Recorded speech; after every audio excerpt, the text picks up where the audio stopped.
started putting it together, and there's $800,000 worth of hardware to put it together. So it's we're a little downtime at the shop right now, not doing anything for cars, get this done. But as you can see, it's everywhere.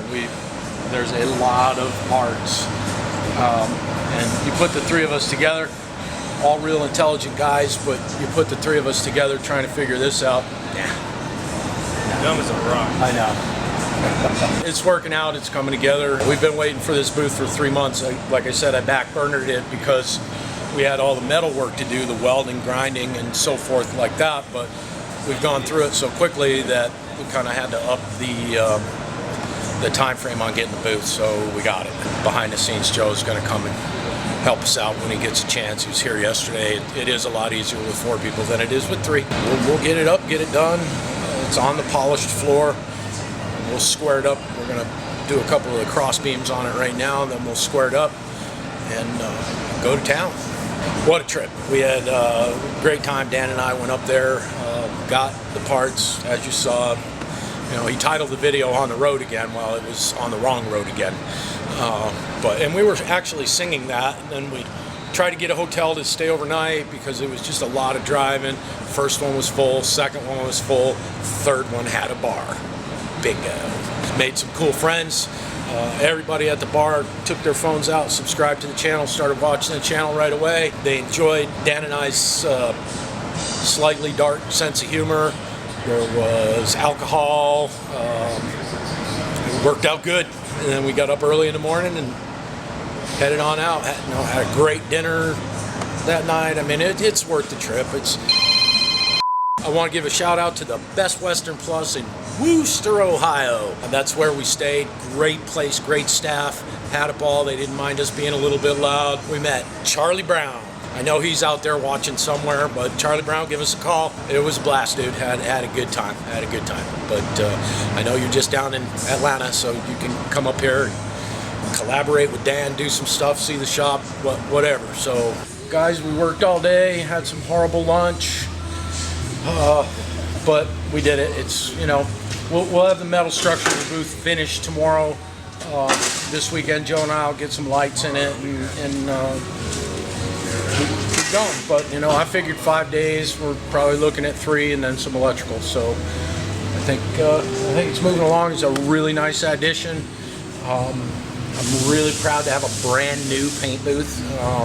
Not my last shop. I had to kind of refurbish what was left of the booth they had, and we put out some nice cars. I mean, over the last 6 years, I've probably done 12 or 15 cars, full restorations.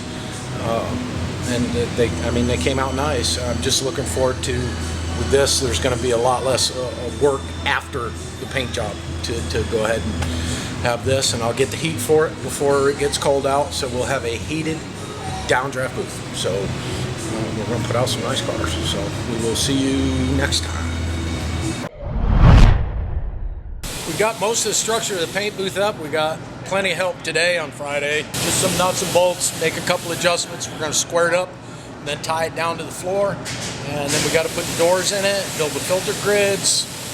This weekend we're going to do the lights and fans and so on like that. Still got to figure out where in the wall we're going to go out with the exhaust, and it should be up and running shortly. You've seen in past videos, we've got all this metal work we've been doing on the cars. Well, now we can actually get them in and paint them. And I did say before that I'd put the booth on the back burner because we had all this metal work to do. When I hired Matt, all of a sudden we doubled production. It's done a lot faster than I thought. So I had to come off a whole bunch of money to get the booth. And now it's just the next step. I mean, and once we get the cars sandblasted, they can go in there and get etch primed right away.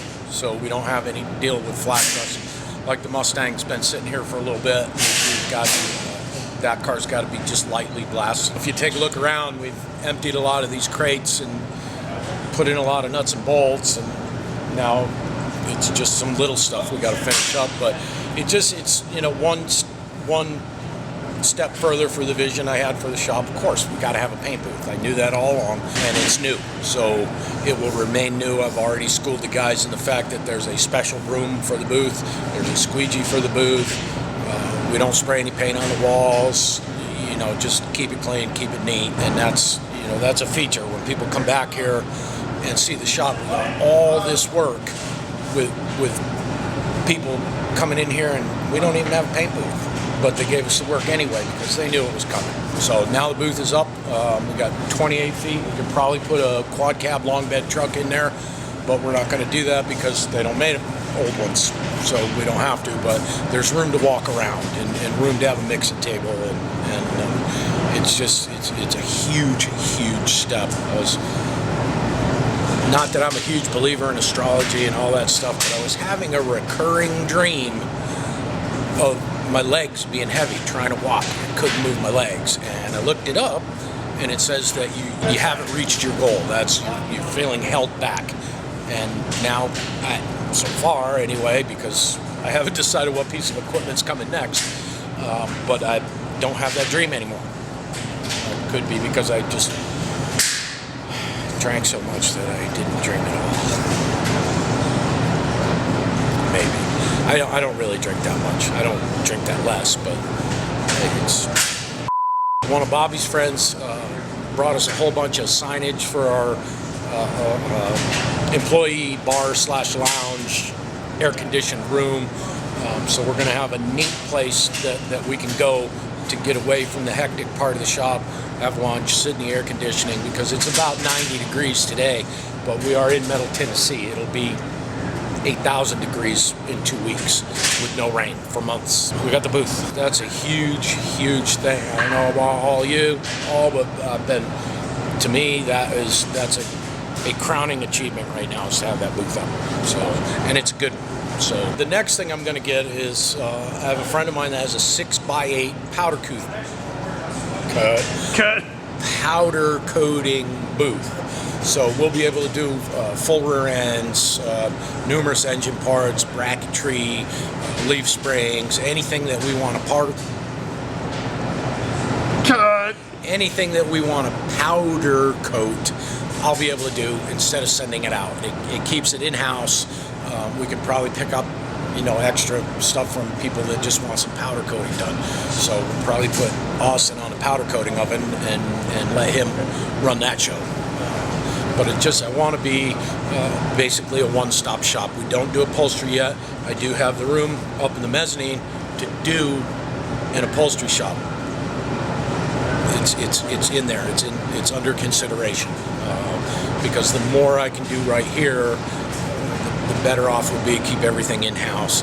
I have creative control over everything that we're doing on the cars, from upholstery to everything. We can't have a machine shop because they don't have enough room yet.